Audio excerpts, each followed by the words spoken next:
창세기 2장 7절에 보니까요, 여호와 하나님이 땅에 흙으로 사람을 지으시고 그 생기를 그 코에 불어 넣으시니 사람이 생령이 되니라. 살아있는 영, 생령이 되었다라고 말씀하죠. 여러분, 이 표현은 다른 생물에게는 하지 않으신 표현입니다. 오직 사람에게만 하신 표현이에요. 여러분, 이처럼 영적인 존재로 지음받은 인간이 하나님 안에서 잘 살면 좋았을 텐데, 범죄함으로 인해서 사람의 영은 하나님의 처음 창조하신 그때 그 모습, 그 영의 상태를 유지하지 못하게 됐습니다. 쉽게 표현하면 영이 죄로 인하여 오염이 된 겁니다. 그래서 예수 그리스도께서 이 땅에 오셔야 했죠. 영이 죄로 오염돼서 사망에 이르게 돼서 그 사망으로부터 우리를 건지기 위하여 예수님께서 이 땅에 오사 우리의 죄가를 대신하셨습니다. 그 결과로 저와 여러분은 거듭난 사람이 된 줄 믿습니다. 그리스도의 피가 오염된 우리의 영을 깨끗하게 함으로 예수를 믿는 모든 사람의 죄는 다 도말되었습니다. 다 깨끗하게 정리가 된 거예요. 그것을 거듭남이라고 하죠. 그리고 거듭난 사람에게는 성령의 내주가 시작이 됩니다. 사람은요, 누구나 그 안에 있는 영의 지배를 받게 되어 있습니다. 술 취한 사람이 막 비틀거리는 이유가 뭘까요? 자기는 똑바로 걷는데요, 근데 막 비틀거리지 않습니까? 그 이유가 뭐겠어요? 술 취한 사람하고 얘기해보면 했던 얘기 또 하고 합니다. 그거 왜 그렇습니까? 술의 지배를 받기 때문입니다. 그러니까 같은 원리예요. 겉모습은 멀쩡한데 생각하는 것마다 죄 가운데 거할 생각만 하는 사람은 왜 그럴까요? 더러운 영이 그를 지배하고 있기 때문에 그런 것입니다. 자, 그러면 성령이 지배하면요, 두말할 것도 없지 하나님의 영이 지배하는 사람은 하나님의 영과 동행하게 됩니다. 하나님이 다스리시는 사람이 되는 것입니다. 예수의 영을 받은 사람, 성령의 임재가 있는 사람은 그 성령의 임재 가운데 다스리심을 따라 살고자 하는 마음을 갖게 되죠. 그래서 성령을 따라 살아가고자 하는 그 욕구가 생기는 것이 우리 안에서 성령이 일하시고 있다라는 증거가 되는 것입니다. 여러분 안에 있는 성령을 믿으십니까? 우리가 예수를 믿을 때 성령이 우리 안에 거하시기 시작한다라는 성령의 내주의 말씀을 저와 여러분들이 믿음으로 고백하고 믿기를 주의 이름으로 축원합니다. 예수를 주로 믿는 여러분 안에 성령님이 계신 줄 믿습니다. 믿음이란 게 이거예요. 다른 게 믿음이 아니라 내게 역사하신 성령님이 나와 동행하신다, 그것을 믿는 겁니다. 내 안에 계신 성령님의 요구를 따라가려고 노력하는 것, 그것은 성령이 내 안에 내주하신 것을 믿는 다음에 일어나는 일들이에요. 그렇게 살면 여러분은 악한 영을 이기고 승리하는 하나님의 자녀들이 될 수 있습니다. 여러분, 스스로 나약하다고 생각하지 마세요. 나는 무능하다고 생각하지 마세요. 우리는 우리의 능력을 믿는 것이 아니라 우리 안에서 역사하시는 성령의 능력을 의지하고 그 성령의 능력에 힘입어 사는 것입니다. 사랑하는 성도 여러분, 저와 여러분 안에 거하는 성령님께서 강하신 줄 믿습니다. 우리 안에 거하신 성령님은 우리가 이 땅에서 무능한 존재로 살도록 내버려 두지 않으십니다. 먼저는 우리에게 아주 강한 요구를 하시죠. 성령을 받았으니 성령의 뜻대로 살라라는 거룩한 요구를 하세요. 그리고 그 요구대로 살아야 되겠다라는 확신을 우리에게 계속해서 심어주세요. 그러니까 결국 우리가 부활의 영광 가운데 참여하기 위해서 이 땅을 살아가는 동안에 성령님이 하시는 일은 뭐예요? 우리의 마음을 강하게 감동하시고 요구하셔서 성령의 사람으로 살아갈 수 있도록 도우시는 것이고, 우리에게는 그와 같은 확신을 갖게 하신다라는 겁니다. 여러분, 이같이 우리가 그리스도 예수 안에서 승리와 확신을 누리는 사람임을 증명해 주는 분이 성령님이세요. 성령님은 하나님의 백성들을 홀로 두거나 무능력한 존재로 있게 하지 않냐고 하나님의 자녀의 권세를 누릴 자라고 우리에게 지속하여 깨닫게 하십니다. 성령님 그리스도 안에 있는 모든 자에게 하나님의 자녀의 권세를 증명해 주시는 분이신 줄 믿습니다. 성령님이 저와 여러분의 자녀됨을 날마다 확증해 주실 때 그 확증 가운데 여러분 아멘, 아멘, 아멘 하셔서 성령님과 동행하는 성도로 살아가시길 주님의 이름으로 축원합니다. 그럴 때 하나님께서 주시는 은혜의 폭포수를 경험해요. 내가 뭘 잘 살아가지고 내 공로가 있어가지고 아니라 우리가 그렇게 자녀됨을 지키기 위해서 애쓰고 수고하고 노력할 때 성령님 우리 안에서 우리의 마음을 풍성하게 하시고 잘하였다 잘하였다 우리를 위로하고 격려하고 칭찬하시면서 성령의 사람이라는 확증을 주시고 하나님과 동행하는 삶을 살게 하시는 거예요. 저와 여러분이 그렇게 살아가길 주의 이름으로 축원합니다. 12절 말씀을 볼까요? 같이 읽어보겠습니다. 그러므로 형제들아 우리가 빚진 자로 돼 육신에게 져서 육신대로 살 것이 아니니라. 아멘. 여러분 인간은 영적인 존재라고 했죠.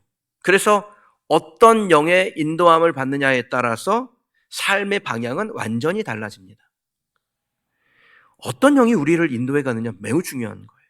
성령의 인도하심을 받으면 죄를 미워하게 되고 성령의 인도하심을 받지 않으면 죄와 버무려져서 살게 됩니다. 우리가 육신의 요구대로 살고자 한다면 악한 영에게 인도함을 받게 되는 것이고 몸의 행실을 죽이고 하나님의 자녀로 살고자 한다면 성령의 인도하심 가운데 살게 되는 것입니다. 그러므로 죄악을 끊겠다라는 마음이 막 들잖아요. 그건 성령이 우리를 인도하고 계시다는 증거예요. 그러니까 계속해서 성령님 나를 인도해 주세요. 내가 이 죄악과 거하지 아니하고 바른 행실과 바른 마음으로 하나님과 동행하게 해주세요. 그 요청은 저와 여러분에게 반드시 필요한 것이죠. 만약에 우리가 육신대로 세상의 정욕대로 살면 어떻게 될까요? 13절 볼까요? 너희가 육신대로 살면 반드시 어떻게 됩니까? 죽을 것이로되 육신대로 살면 즉 성령의 요구대로 살지 아니하면 저와 여러분들이 죽게 된다라는 겁니다. 죽는다라는 건 뭐예요? 우리의 영이 죽은 상태로 그대로 있는다라는 겁니다. 그런데 그 영이 죽은 상태로 육신의 죽음을 만나면 그게 뭐예요? 영원한 죽음이에요. 성령의 임재로 말미암아 거듭난 새롭게 태어난 그 상태를 지켜가지 못한다면 육신대로 살게 된다면 죽는 것입니다. 그러나 육신대로 살지 아니하고 성령의 인도하심대로 살아가면 저와 여러분들이 어떻게 될까요? 14절입니다. 읽을게요.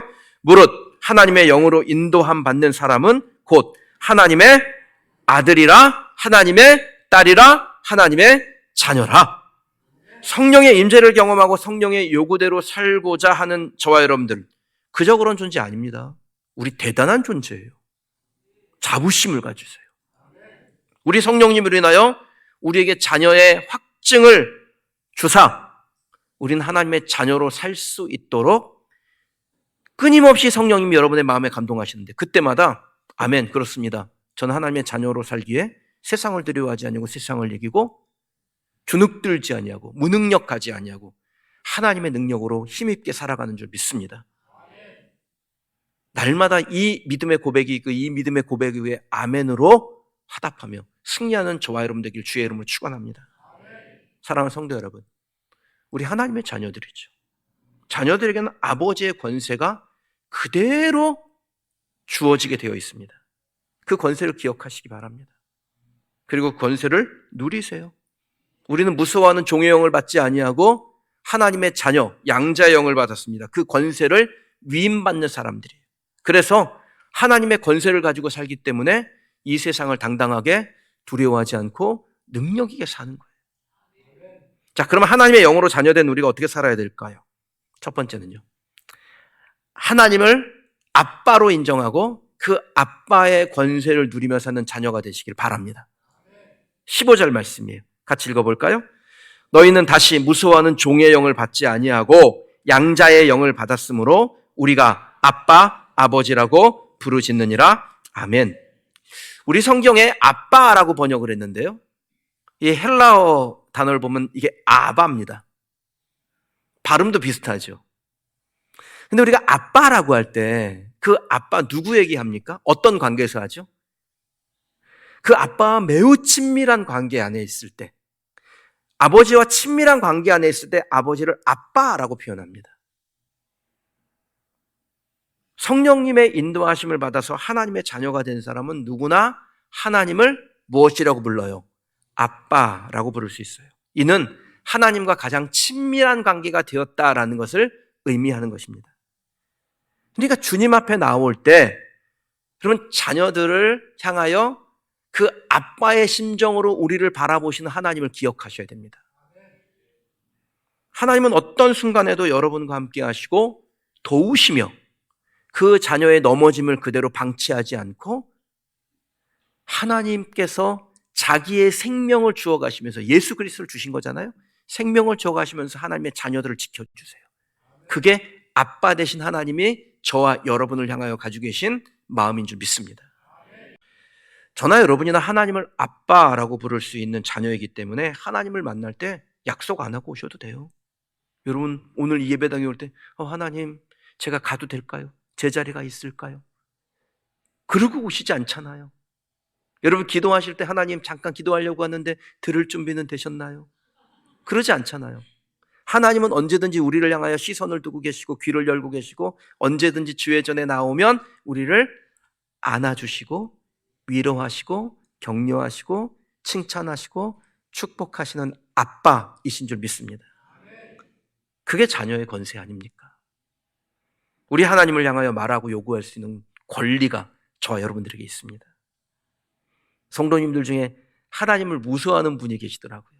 하나님을 경외하는 것, 그건 괜찮아요. 하셔야 돼요. 함부로 하지 않는 것, 예의를 갖추려고 하는 것 좋아요. 그러나 하나님을 무서워하지 마세요. 하나님은 우리의 아빠입니다. 하나님은 우리와 친밀한 관계 안에 있습니다. 우리는 종의 영을 받아서 주인 앞에 나가는 막 두려워하는 그런 존재가 아니라 양자의 영을 받은 하나님의 자녀로 부르심 받은 하나님의 사람이에요. 그래서 실수했을 때는 격려하고 위로받는 것이고 잘했을 때는 칭찬받고 축복받는 것입니다. 하나님의 자녀의 권세, 아빠라고 부르는 권세를 마음껏 누리는 우리 성도들이 되시길 주님의 이름으로 축원합니다. 하나님의 영으로 자녀된 우리들 어떻게 살아야 될까요? 두 번째는요, 상속자의 권세를 누리며 살아가시길 바랍니다. 17절 말씀입니다. 같이 한번 읽으실게요. 자녀이면 또한 상속자 곧 하나님의 상속자요 그리스도와 함께한 상속자니. 아멘. 여러분 자녀의 권리 안에 있는 아주 특별한 권리, 그러니까 자녀에게 주신 권리 중에 또 그 안에 들어가면 세부적인 권리가 있는데 아주 핵심적인 권리를 설명하고 있습니다. 상속자의 권리예요. 자녀가 된다라는 것은 가족관계로 들어간다라는 것을 의미하죠. 근데 자녀가 되었다 그래서 자동적으로 상속자가 되는 건 아닙니다. 그러니까 친밀한 관계 안에 있다고 자녀라 그래서 상속자가 되는 건 아니에요. 상속은 법적 관계예요. 가족 관계가 아니라 법적 관계입니다. 상속자가 된다는 것은 친밀한 관계를 뛰어넘어 법적인 관계로 가는 것이고 그 상속자는 아버지의 모든 권리를 자기의 것으로 위임받아 사용할 수 있습니다. 히브리적 개념에서요, 상속은 재산을 물려받는 정도가 아니에요. 아버지가 가지고 있는 모든 것에 권리를 위임받아 자기의 것으로 씁니다. 아버지가 돌아가시기 전에 상속자로 결정되면 상속이 완전히 종결되지 않아도 아버지의 권리를 쓸 수 있어요. 그 아버지의 지위도 쓸 수 있고 아버지의 재산도 쓸 수 있습니다. 그러니까 우리가 하나님의 상속자가 되었다는 것은 무엇인가요? 하나님의 권리를 물려받아서 그 권리를 쓸 수 있다는 겁니다. 요한복음 14장 12절 말씀이에요. 내가 진실로 진실로 너희에게 이르노니 나를 믿는 자는 내가 하는 일을 그도 할 것이요 또한 그보다 큰 일도 하리니 이는 내가 아버지께로 감이라. 여러분 이 말씀은 우리 예수님께서 제자들에게 주시는 말씀인데 예수님보다 더 큰 능력을 너희가 갖는다라는 말씀이 아니죠. 예수님을 믿어서 하나님의 자녀가 된 사람들은 하나님의 상속자가 되기 때문에 상속자이셨던 예수님이 받았던 권리와 동일한 권리를 받게 된다는 것을 말하는 겁니다. 여러분 우리는 때때로 우리 자신을 너무 몰라요. 하나님이 우리에게 주신 권세를 몰라서 때로는 구차하게 나약하게 비참하게 삽니다. 우리에게 상속하신 그 상속의 권세가 있는데 그것을 모른 채 종놈에 불과한 마귀에게 휘둘려 주눅들어 사는 사람이 있습니다. 자존감이 약하다, 주눅이 들었다, 나는 사람들이 가지고 있는 것을 갖고 있지 못하다. 여러분 이거 다 종놈인 마귀의 장난에 속아 넘어가는 거예요. 그럴 수 없습니다. 왜요? 우리에게는 하나님의 자녀요, 그 자녀 안에 있는 상속자의 권리가 말씀대로 우리에게 주어졌기 때문입니다. 마가복음 16장 17절 18절 말씀이에요. 하나님의 자녀인 저와 여러분들이 정말 믿고 받아야 될 말씀이 있어요. 그러니까 이 말씀은 아예 암송하고 있는 게 제일 좋아요.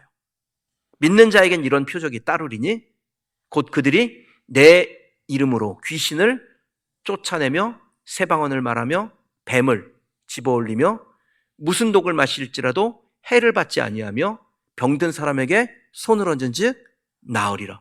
이게 믿는 자에게 주시는 권세예요. 누가 귀신을 쫓아내며 새 방언을 말하며 뱀을 집어올리며 무슨 독을 마실지라도 그 독에 해받지 아니하며 병든 사람에게 손을 얹어 낫게 하고 내가 병들었으면 내게 손을 얹어서 낫게 되는 그 능력을 사용할 수 있나요? 성경대로 대답해 보세요. 누가 사용해요? 믿는 자입니다. 자, 믿는 자가 이런 일을 할 수 있다라고 성경이 말씀해요. 그럼 믿는 자는 도대체 무슨 권한으로 그런 능력을 사용하는 거예요? 요한복음 1장 12절 우리가 잘 아는 말씀이죠. 영접하는 자 곧 그 이름을 어떻게 해요? 믿는 자에게는 하나님의 자녀가 되는 권세를 주셨으니 믿는 자에게 주어지는 권세가 뭡니까? 하나님의 자녀의 권세입니다.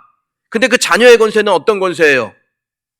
귀신을 쫓아내고 새 방언 말하고 뱀을 집어올리고 무슨 독을 마실지라도 해를 받지 아니하고 병든 사람에게 손을 얹어서 낫게 하는 능력입니다. 성도님들 중에 그런 경우 있어요. 누가 와가지고 막 비난하는 거죠. 대놓고 하는 사람도 있고 뒤에서 하는 사람도 있고. 그래서 그걸 전문 용어로 앞담화 뒷담화라 그러잖아요. 그러니까 그거를 들으면 막 위축이 돼가지고 내가 진짜 그런가? 사람들이 나를 그렇게 생각하나? 주눅 드는데 여러분 믿는 자가 되십시오. 그건 여러분에게 독을 먹이는 건데 그 독을 먹어도 해를 받지 않는 사람이 믿는 자, 하나님의 자녀예요. 그러니까 그런 얘기를 들으면 뭔 소리 하는 거야? 난 하나님의 자녀인데 암만 독을 먹어봐라 내가 그 독에 영향받나? 그것이 믿는 자가 삶을 살아가는 태도입니다. 여러분의 기업에서, 직장에서, 가정에서 어디에 가서 누구를 만나든지 상속자의 권세를 누리며 사는 성도가 되시길 주님의 이름으로 축원합니다. 하나님의 영으로 자녀된 우리에게 어떻게 살아야 될까요? 세 번째는 영광의 고난에 동참하며 살아가십시오. 17절 말씀 한 번 더 읽어볼게요. 자녀이면 또한 상속자 곧 하나님의 상속자요 그리스도와 함께한 상속자니 우리가 그와 함께 영광을 받기 위하여 고난도 함께 받아야 할 것이니라. 아멘. 여러분 하나님께서 우리에게 자녀의 권리를 주시는데 하나님의 기대하심은요 언제까지나 아빠 하면서 하나님 앞에 어리광 부리고 이것 달라 저것 달라 요구하는 그런 자녀를 기대하는 건 아닙니다. 하나님과의 친밀함에서 한 걸음 더 나아가 하나님 앞에 용맹함, 그 용맹함이 더 한 걸음 나아가서 하나님 앞에 성숙함, 그것을 원하시는 거예요. 에베소서 4장 13절 말씀인데요 하나님께서 그의 자녀들에게 바라는 것이 나옵니다. 함께 화면을 통해서 읽어보겠습니다. 우리가 다 하나님의 아들을 믿는 것과 아는 일에 하나가 되어 온전한 사람을 이루어 그리스도의 장성한 분량이 충만한 데까지 이르리니 아멘. 자, 하나님의 마음을 헤아리고 그 하나님의 마음에 자발적으로 동참하는 장성한 분량을 가지고 있는 자녀가 되기를 하나님이 기대하신다라는 거예요. 아버지 때문에 고난받는 것을 피하지 아니하고 장차 우리에게 올 그 영광을 떠올리며 고난에 자발적으로 동참하는 그 자녀를 장성한 자녀, 성숙한 자녀라고 하고 그러한 자녀를 아버지가 기다리지 아니하시겠습니까? 아버지들이 다 대부분 그렇습니다. 자녀들이 와가지고요 아빠 하면서 막 팔짱도 끼고 자기들의 요구를 말할 때 친밀한 관계가 된 거니까 좋아요. 감정이. 아버지의 후광을 힘입어 상속자의 권세를 마음껏 쓰잖아요. 그러면 아버지의 마음이 기뻐요. 그런데 진짜 아버지가 기뻐할 때는 언제냐? 그 아버지의 고민, 비전, 꿈, 계획에 동참할 수 있는 성숙한 사람이 되는 겁니다. 친밀감이나 상속자의 용맹함을 사용하는 것도 기뻐하시죠. 그러나 그보다 더 하나님이 기대하시고 기뻐하시는 것은 하나님의 자녀 그리고 상속자로서 그 의무를 감당하며 하나님이 참으로 기뻐하시도록 그 고난에, 하나님의 남겨놓은 고난에 함께 참여하며 영광의 날을 소망하며 걸어가는 그 자녀를, 성숙한 자녀를 하나님은 기대하신 줄 믿습니다. 사랑하는 성도 여러분, 고난을 두려워하지 마세요. 그건 잠시 잠깐이고 경미한 것입니다. 장차 나타날 영광은 크고 영원하며 가치의 면에서 비교할 수 없이 중요합니다. 고린도서 4장 17절 18절 말씀이에요. 우리가 잠시 밟는 환난에 경한 것이 지극히 크고 영원한 영광에 중한 것을 우리에게 이루게 함이니 우리가 주목하는 것은 보이는 것이 아니요 보이지 않는 것이니 보이는 것은 잠깐이요 보이지 않는 것은 영원함이라. 아멘. 혹시 고난 가운데 계신 분이 계세요? 여러분, 하나님 앞에 성숙한 자녀의 삶이 무엇인지를 증명할 수 있는 기회를 받은 것입니다. 하나님 앞에 내가 장성한 자녀라는 그 증거를 보일 수 있는 기회예요. 그러니 그 고난 가운데서 너무 낙심하거나 두려워하거나 뒤로 물러가지 아니하고, 그래, 내가 하나님 앞에 장성한 자녀의 분량을 보일 기회다. 내가 성숙한 자녀로서 하나님을 기쁘시게 할 기회다. 그렇게 여러분에게 주어진 기회를 사용하시길 바랍니다. 우리가 하나님 때문에, 예수님 때문에, 복음 때문에 당하는 고난을 두려워하지 않고 그 고난 앞에서 당당하게 살아간다면 그는 장성한 분량의 사람이 되어 하나님의 기쁨이 될 줄 믿습니다. 말씀을 맺겠습니다. 하나님 우리에게 자녀의 권세를 주셨습니다. 그건 부인할 수 없는 사실이죠. 그리고 그 권세는 그리스도에게 주셨던 권세요. 지금도 동일하게 예수님께서 이 땅 가운데 생하셨던 그 권세를 우리에게 주신 겁니다. 우리는 믿는 자로서 하나님의 자녀의 권세를 받았고, 그 믿는 자에게 나타나는 표적, 예수의 이름으로 귀신을 쫓아내고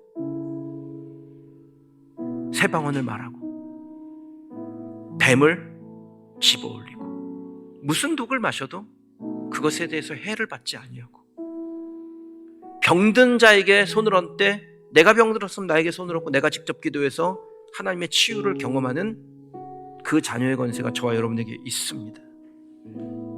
하나님과 가족이 되는 친밀함의 권세, 예수 그리스도께서 주셨던 그 상속자의 용맹함의 권세, 하나님의 영광을 위하여 받게 될 그 고난을 피하지 아니하고 장차 영광에 이르게 될 영원한 권세, 이것이 하나님의 자녀에게 주신 권세인데, 이 권세를 누리는 성도들이 되시길 주님의 이름으로 축원합니다.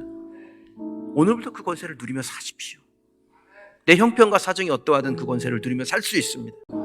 그래서 살아갈 이 한 주간 하나님 앞에 친밀한, 용맹한, 성숙한 자녀로 살아 다음 주에 함께 예배할 때 하나님, 우리가 하나님의 자녀답게 살았음을 고백합니다. 우리를 기뻐하여 주옵소서. 그렇게 한 주간의 삶을 멋있게 살아가며 우리의 일생을 하나님과 동행하며 사는 하나님의 자녀들이 되시길 주님의 이름으로 축원합니다.